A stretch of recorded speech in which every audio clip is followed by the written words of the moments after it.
अभ्युत्थानामधर्मस्य तदात्मानं सृजाम्यहं परित्राणाय साधूनां विनाशाय च दुष्कृतां विनाशाय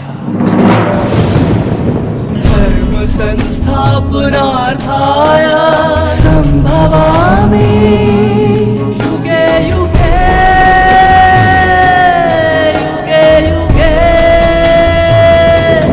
युगे युगे युगे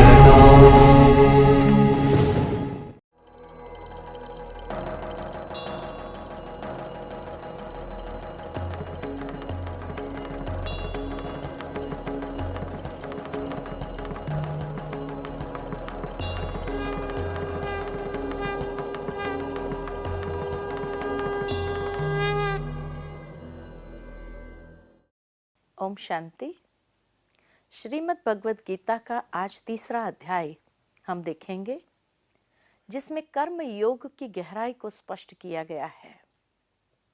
वैसे दूसरे अध्याय में भी भगवान ने कर्म योग का विषय अवश्य लिया, परंतु वो कर्म योग का एक पहलू था कि जहां ये बताया कि स्वधर्म के आधार पर जब कर्म का आचरण करते हैं वही यथार्थ कर्म योग है। परंतु आज तीसरे अध्याय में कर्म योग का एक दूसरा पहलू गहराई का स्पष्ट किया गया है कि कर्म योग माना क्या। और इसलिए पहले श्लोक से लेकर 8वें श्लोक तक ज्ञान योग और कर्म योग की आवश्यकता बताई है। 9वें श्लोक से लेकर 16वें श्लोक तक यज्ञ आदि कर्मों की आवश्यकता बताई गई है। 17वें श्लोक से लेकर 24वें श्लोक तक ज्ञानवान और परमात्मा के लिए भी लोक संग्रह अर्थ कर्मों की आवश्यकता बताई है। 25वें श्लोक से लेकर 35वें श्लोक तक अज्ञानी और ज्ञानवान के लक्षण तथा राग द्वेष से रहित होकर कर्म करने की प्रेरणा दी है। और 36वें श्लोक से लेकर 43वें श्लोक तक काम के निरोध का विषय, ये काम और क्रोध अग्नि के समान भोग भोगने से कभी नहीं तृप्त होने वाले बड़े पापी है। काम क्रोध आदि से ज्ञान ढका हुआ है। और इस तरह इस अध्याय के प्रारंभ में ही अर्जुन का एक महत्वपूर्ण सवाल है, और वो सवाल है कि हे प्रभु, ज्ञान योग श्रेष्ठ है या कर्म योग श्रेष्ठ है? क्योंकि दूसरे अध्याय में सांख्य योग यानी ज्ञान योग की बातें स्पष्ट की है और साथ ही साथ कर्म योग की बातें भी स्पष्ट की। तो अब अर्जुन की एक उलझन है, और मैं समझती हूँ आज के मनुष्य की भी ये उलझन है कि कौन सा योग करे। ज्ञान योग करना चाहिए, कर्म योग करना चाहिए, क्या करना चाहिए? भगवान ने बहुत सुंदर उसका उत्तर दिया है और कहा है, ज्ञानियों के लिए ज्ञान मार्ग है, योगियों के लिए निष्काम कर्म मार्ग है। परंतु दोनों ही मार्गों के अनुसार कर्म तो करना ही पड़ता है। ये नहीं कि ज्ञानियों को कर्म नहीं करना पड़ता है, कर्म तो करना ही पड़ता है। कर्म अनिवार्य है। सभी पुरुष यानी सभी आत्माएं प्रकृति से उत्पन्न हुए गुणों द्वारा विवश होकर के कर्म करते हैं। जो पुरुष मन से इंद्रियों को वश में करके जब मन से सर्वथा अनासक्त होकर कर्मेंद्रिय से कर्मयोग का आचरण करता है तथा अपने शरीर निर्वाह अर्थ कर्म करते हुए आध्यात्मिक पुरुषार्थ में उन्नति करता है, वह श्रेष्ठ है। कितनी सुंदर बात यहाँ भगवान ने स्पष्ट की है। जैसे पूर्व अध्याय में कहा कि योग माना संतुलन, बैलेंस। यहाँ भी भगवान ये बैलेंस की बात करते हैं कि ज्ञान और कर्म के बीच में बैलेंस लाना जरूरी है। ये नहीं कि हम सिर्फ ज्ञानी बने रहे या सिर्फ कर्म योगी बने रहे, नहीं। ज्ञान माना समझ। जब समझ को हम अपने मन के अंदर यूज करते हैं, मन को सही तरीके से गाइड करते हैं और इंद्रियों को वश में करते हैं। भगवान ने ये बहुत सुंदर बात कही है कि इंद्रियों का दमन नहीं करना है, परंतु उस ज्ञान यानी समझ के माध्यम से यथार्थ समझ को यूज करते हुए मन इंद्रियों को वश में करे। और जब मन सर्वथा अनासक्त हो जाता है, तब कर्मेंद्रिय के द्वारा कर्मयोग का आचरण होता है। शरीर निर्वाह अर्थ कर्म करते हुए भी आध्यात्मिक पुरुषार्थ में उन्नति करता है।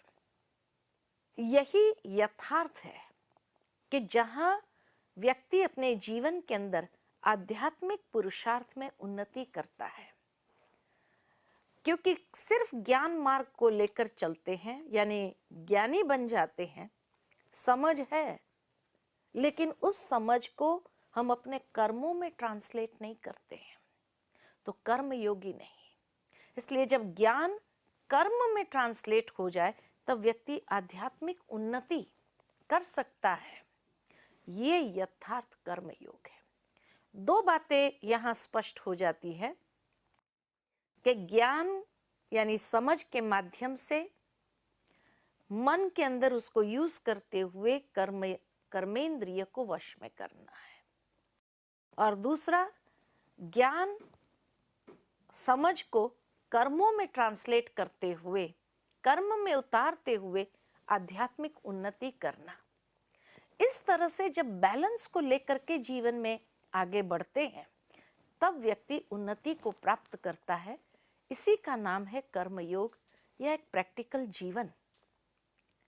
कई बार हम कई लोगों को देखते हैं ज्ञानी है, परंतु प्रैक्टिकल कर्म में, व्यवहार में जब आते हैं, तो व्यवहार में सबके साथ वो संबंध निभा नहीं सकते हैं, क्योंकि जो ज्ञान है वो सिर्फ बुद्धि तक है, उसको आचरण तक उतारा नहीं गया है।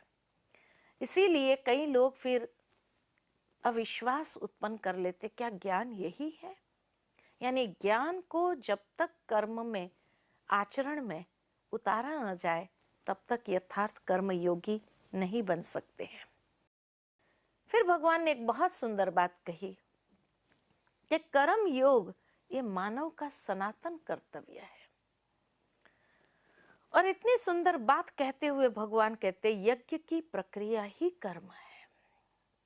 यज्ञ की प्रक्रिया ही कर्म है, जिससे यज्ञ पूर्ण हो।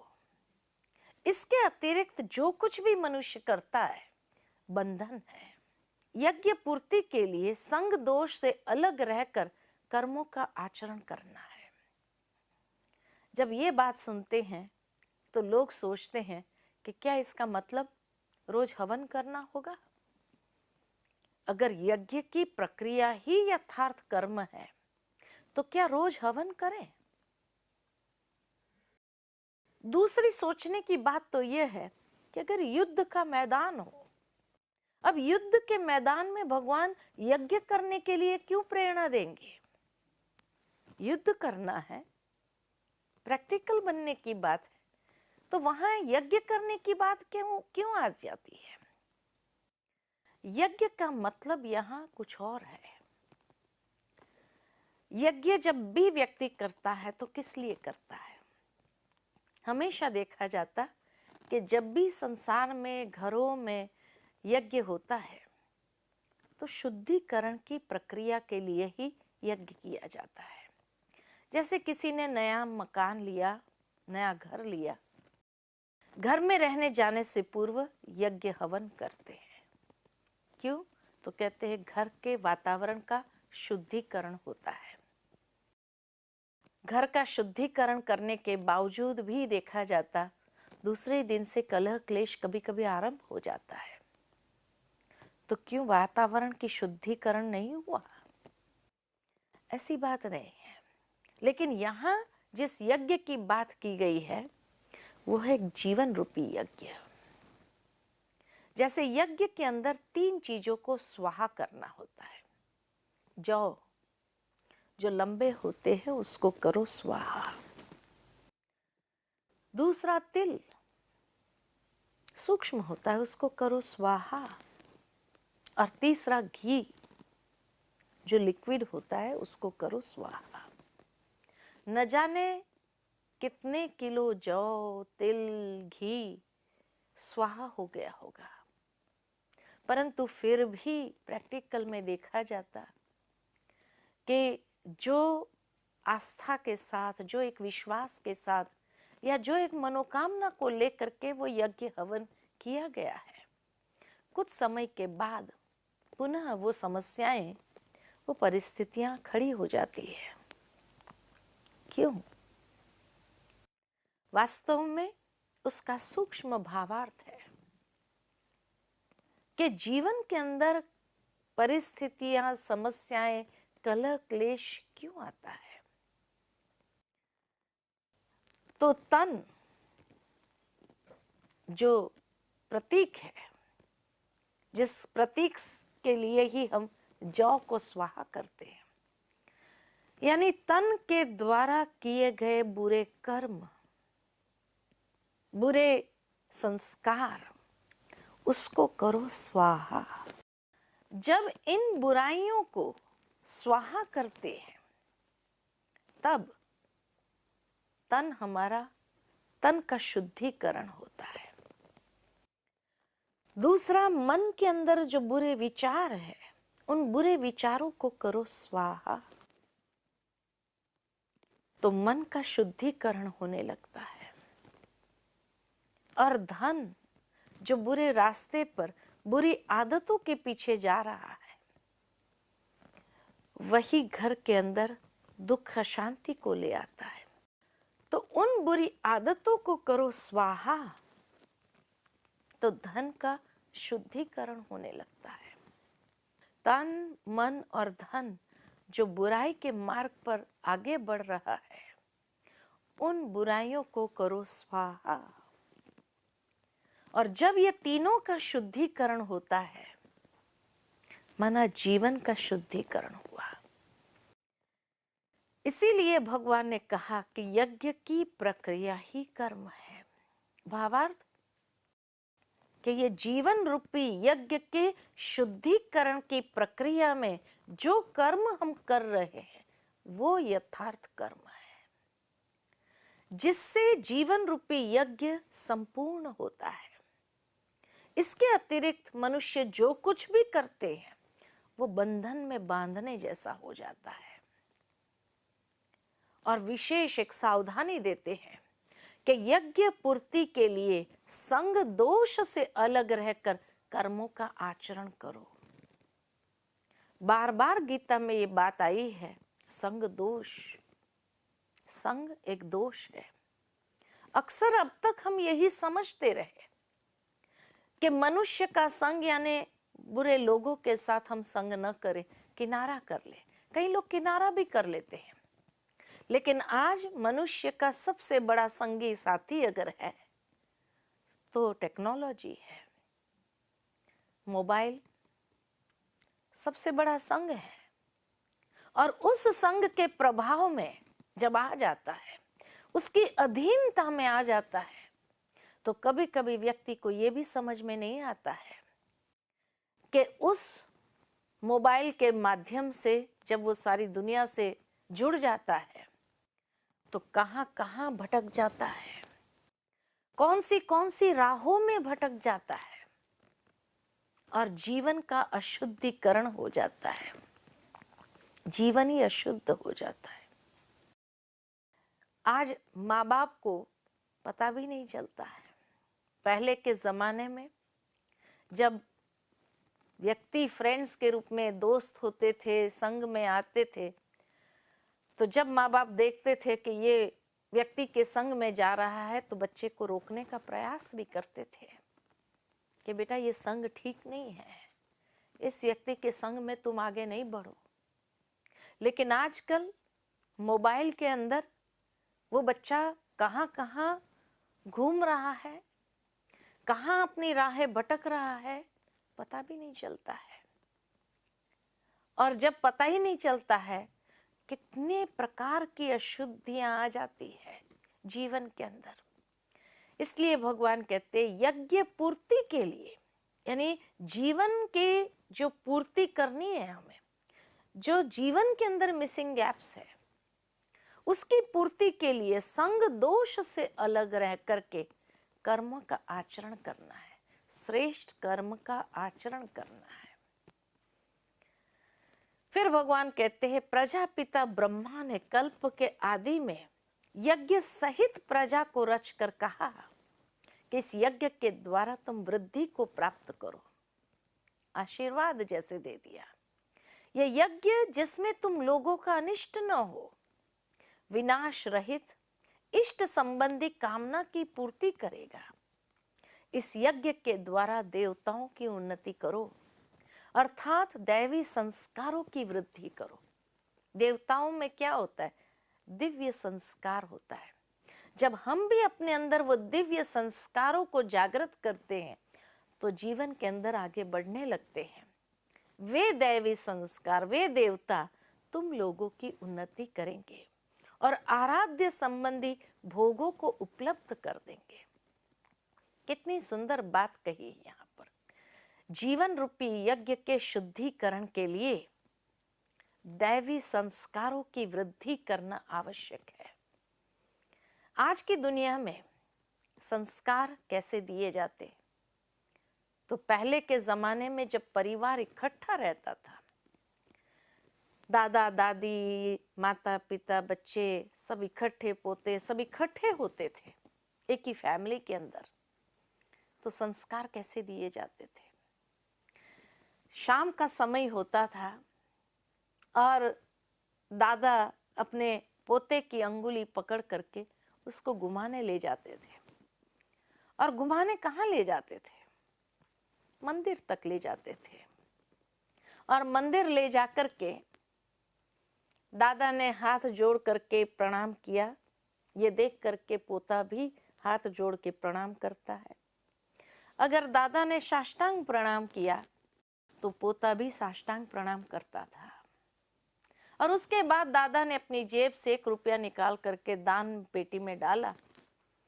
ये देखते ही पोता तुरंत धोती खींच करके कहता है, मुझे भी दो। बोलना नहीं आता है, मुझे भी दो, डालना है इसके अंदर। उसको लगता है मैं भी डालूं, दादा ने डाला, मुझे भी डालना है। दादा ने अगर कह दिया अरे मैंने डाल दिया ना, तो कहता नहीं मुझे भी दो। जब तक उसको हाथ में 10 पैसा नहीं देते थे और वो अपने हाथों से 10 पैसा जब उस दान पेटी में डालता था, उसको बहुत खुशी होती थी। और फिर थोड़ी देर वहां मंदिर के सीढ़ियों पर बैठ करके वापस घर आ जाते थे। पहले दिन तन गया, धन गया, तो दूसरे दिन शाम होते ही मन जाता है और वो पोता दादी के पास जाकर कहता है चलो चलो जाना है। अगर दादा ने कह दिया आज टाइम नहीं है, आज मुझे काम है, आज नहीं चलेंगे, कल चलेंगे, तो उधम मचाना शुरू कर देता था। अगर दादा नहीं ले जा सकते तो दादी लेके चले। आखिर दादी को जाना पड़ता था। और जब दादी लेकर के जाती, खड़े होकर हाथ जोड़ के प्रणाम करती, तो पोता कहता साष्टांग प्रणाम करो। दादी कहती मेरे घुटने में तकलीफ है। तब वो समझता, खुद साष्टांग प्रणाम करता और फिर दादी की साड़ी खींच के कहता पैसा दो, इसमें डालना है, इसमें डालना है। मान लो कि दादी अगर पैसे का पर्स ले जाना भूल गई और उसने कह दिया मैं तो लाई नहीं पैसा, वो बच्चा उधम मचाना चालू करता। जब तक कोई दूसरा व्यक्ति उसको हाथ में 10 पैसा नहीं पकड़ाता और वो डालता, खुश हो जाता। और इस तरह से संस्कार दिए जाते थे। तन, मन और धन का बहुत गहरा संबंध है हमारे जीवन रूपी यज्ञ में। और इसलिए पहले दिन जब तन जाता है, धन जाता है, तो दूसरे दिन भी मन जाता है, तन जाता है, धन जाता है। और इस तरह से जीवन में कुछ शुद्ध कर्म करने का एक रास्ता होता था। लेकिन आज के समय में दादा दादी कहीं गांव में रह रहे हैं, माता पिता बच्चे कहीं शहरों में रह रहे हैं, माता पिता दोनों ही काम पर जाते हैं, तो संस्कार कैसे मिले? और जब माता पिता काम से थक करके आते हैं, टेंशन में होते हैं, सर दर्द कर रहा होता है, उस समय पिता आकर बच्चे से कहता है, बेटा ये पैसा लेकर नीचे जाओ और नीचे से एक सिगरेट का पैकेट लेकर के आओ। वो बच्चा पैसा लेकर के तन जाता है, धन जाता है, सिगरेट का पैकेट खरीदता है और ऊपर लेकर के आकर के अपने पिता को देता है। और पिता सिगरेट पीकर धुआं निकालता है और कहता है रिलैक्स हो गया, सर दर्द कम हो गया। पहले दिन तन गया, धन गया, क्या दूसरे दिन वो बच्चे का मन नहीं जाएगा?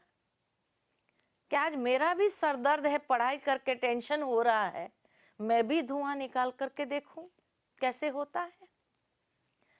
आज की दुनिया में ये संस्कार दिए जाते हैं और इसीलिए जीवन रूपी यज्ञ अशुद्ध होता जा रहा है। जहां जीवन रूपी यज्ञ के शुद्धिकरण की प्रक्रिया में जो कर्म का आचरण किया जाता है वही यथार्थ कर्म योग है। लेकिन उसके लिए भी बहुत सुंदर बात आगे भगवान कहते हैं कि अन्न की उत्पत्ति वृष्टि से होती है, वृष्टि यज्ञ से होती है। यज्ञ कर्मों से ही उत्पन्न होने वाला है, कर्म से ही पूर्ण होता है।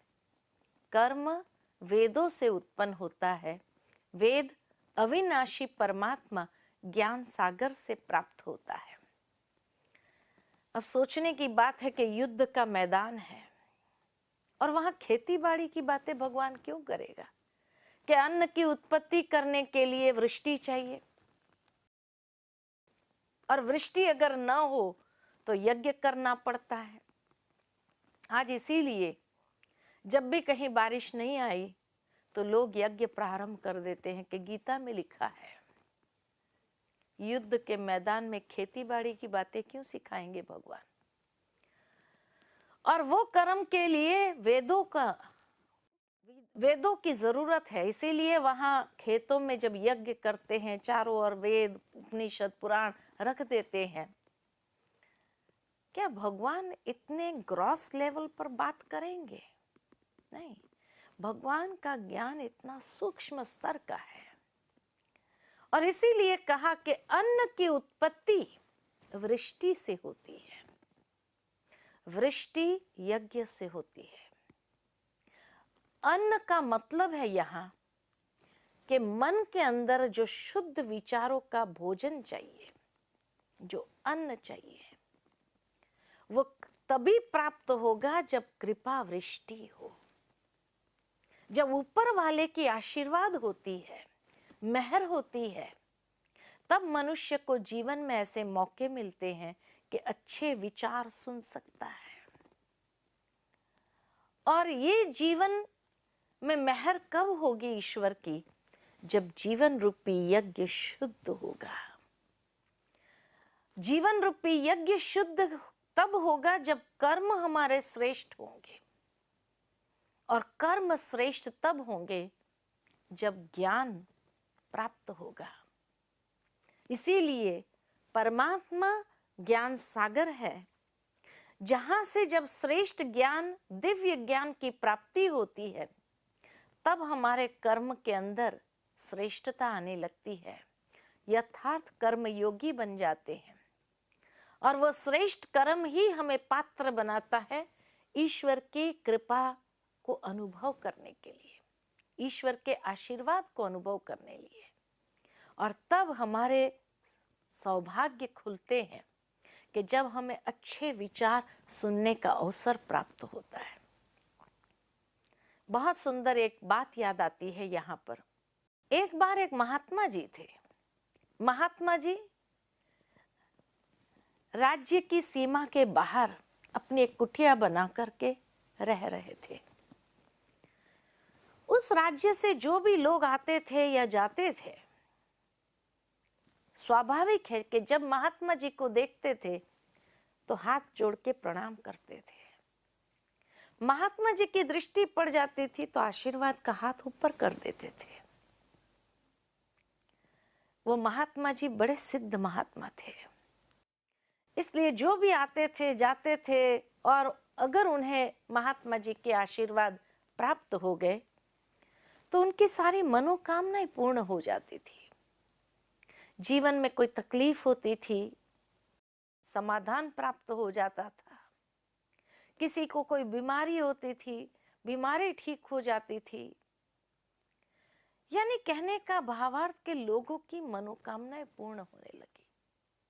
तो जरूर है लोग वहां से जाते थे और राज्य में बात करते थे कि राज्य की सीमा के बाहर जो महात्मा जी रह रहे हैं बड़े सिद्ध महात्मा है, अगर उनके आशीर्वाद प्राप्त हो जाए तो सारी मनोकामनाएं पूर्ण हो जाती। लोगों में ये बात आग की तरह फैलने लगी, लोग खास जाने लगे।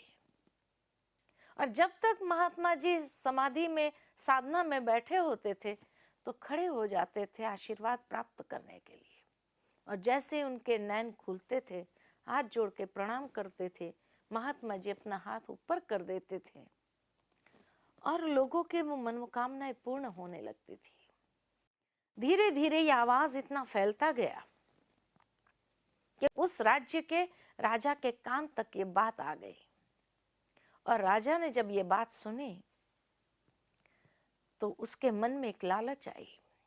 उसने सोचा, ऐसा महात्मा राज्य की सीमा के बाहर क्यों रहे, उन्हें तो अंदर ले आना चाहिए। लोगों का कल्याण करेंगे, लोग स्वस्थ रहेंगे, सुखी रहेंगे तो राज्य कोष में ज्यादा पैसा आएगा, राज्य का कल्याण होगा। ऐसे महात्मा जी को तो राज्य के अंदर ले आना चाहिए। तो उन्होंने अपने मंत्री से कहा कि आप मेरा संदेशा लेकर जाइए उस महात्मा जी के पास और उन्हें कहिए कि राज्य की सीमा के बाहर न रहे, अंदर आकर के रहे। उसके लिए उनको जो भूमि चाहिए, जितनी भूमि चाहिए, हम उपलब्ध करा देंगे। और उस भूमि पर अपना आश्रम बनाए। आश्रम बनाने के लिए जितनी सोना मोहर चाहिए वो भी हम पूर्ण कर देंगे। ये संदेशा लेकर के मंत्री जी चले, महात्मा जी के पास पहुंचे तो महात्मा जी से हाथ जोड़ करके बड़ी विनम्रता पूर्वक निवेदन किया कि हे महात्मन, हमारे राजा का ये एक निवेदन है कि आप राज्य की सीमा के बाहर न रहे, राज्य की सीमा के अंदर आकर के रहे, और उसके लिए आपको जो भूमि चाहिए, जितनी भी भूमि चाहिए, उपलब्ध करा देंगे। और उस भूमि पर अपना आश्रम बनाने के लिए जितनी सोना मोहर चाहिए वो भी देने के लिए तैयार है। महात्मा जी मुस्कुराए और कहा, ठहरो। अपनी कुटिया में गए, एक कमंडल लेकर के बाहर आए और महात्मा जी से कहा, चले। अब मंत्री जी ने इतना जल्दी तो एक्सपेक्ट नहीं किया था कि महात्मा जी तैयार हो जाएंगे और चल देंगे। उन्होंने कुछ सिपाहियों को आगे भेज दिया कि राजा को जाकर के संदेशा दो, महात्मा जी मिलने के लिए आ रहे हैं। जैसे ही मंत्री जी महात्मा जी को लेकर के पहुंचे, राजा खुद होकर के आगे होकर के स्वागत करता है, बड़े सम्मान पूर्वक, आदर पूर्वक उन्हें महल में ले जाते हैं, आसन ग्रहण करवाते हैं और फिर हाथ जोड़ करके अपना निवेदन सुनाते हैं कि हे महात्मन, राज्य की सीमा के बाहर न रहो, अंदर आके रहो। उसके लिए जो भूमि चाहिए, जितनी भूमि चाहिए और जितनी सोना मोहर चाहिए, वो भी हम देने के लिए तैयार हैं। महात्मा जी ने अपना कमंडल उठाया और राजा को दिया और कहा, ये कमंडल भर करके सोना मोहर दे दो। राजा ने जैसे ही कमंडल उठाया तो देखा कमंडल इतना गंदा था, जाले लगे हुए थे, पता नहीं क्या होगा, बदबू आ रही थी, बहुत गंदा कमंडल था। राजा ने अपने दास दासियों को बुला करके उन्हें कमंडल देकर कहा, अच्छी तरह से साफ करके ले आओ। दास दासी अच्छी तरह से कमंडल को साफ करके ले आते हैं। राजा ने अपने सिल्क के कपड़े से उनको पोंछा और फिर उनमें सोना मोहर भरी। सोना मोहर भर करके जैसे ही महात्मा जी को दिया, सोचा भी महात्मा जी कृपा वृष्टि करेंगे, कुछ ना कुछ आशीर्वाद के बोल जरूर बोलेंगे। परंतु महात्मा जी एकदम मौन हो गए, कुछ नहीं बोला। जब कुछ नहीं बोला तो राजा ने कहा, हे महात्मन, आपकी कृपा वृष्टि हो जाए। उसके बाद भी महात्मा जी मौन रहे, कुछ नहीं कहा। दोबारा जब कहा राजा ने कि हे महात्मन, आपके आशीर्वाद प्राप्त हो जाए, धन्य हो जाऊंगा। तब महात्मा जी ने कहा, पहले पात्र साफ करो। कहा, मैं समझा नहीं। कहा, जिस तरह आपको कीमती सोना मोहर इस कमंडल में डालना था और पात्र गंदा था, गंदे पात्र में आपने नहीं डाला, पात्र साफ करवाया, उसके बाद डाला। आशीर्वाद भी इतने कीमती होते हैं। आशीर्वाद प्राप्त करने के लिए मन का पात्र साफ चाहिए। अगर मन के पात्र में गंदगी हो, स्वार्थ हो, अनेक प्रकार की कामनाएं हो, आशीर्वाद प्राप्त नहीं होते हैं। शायद यही बात भगवान यहाँ अर्जुन को कहना चाह रहे थे कि अन्न की उत्पत्ति यानी मन का भोजन है अच्छे विचार। तो वो अन्न की उत्पत्ति तभी होती है जब परमात्मा की कृपा वृष्टि होती है। आज भी हम दुनिया में देखते हैं, कई लोग सत्संग में जाना चाहते हैं, अच्छे स्थानों पर अच्छे माहौल में रहना चाहते हैं, लेकिन क्या कहते हैं, हमारे ये भाग्य कहाँ जो हमें ऐसा मौका मिले। यानी अच्छे वातावरण में, अच्छे माहौल में जाने के लिए भी भाग्य चाहिए। और ये भाग्य तभी प्राप्त होता है जब ऊपर वाले की कृपा वृष्टि हो। तभी तो लोग भगवान के पास जाकर के यही मांगते हैं कि हे प्रभु, आपकी कृपा वृष्टि हो जाए। और जब ये कृपा वृष्टि होती है किसके ऊपर? जिसका जीवन रूपी यज्ञ शुद्ध होता है। और जीवन रूपी यज्ञ शुद्ध तब होता है जब कर्म श्रेष्ठ हो। और कर्म श्रेष्ठ करने के लिए ज्ञान, वेद माना ज्ञान की आवश्यकता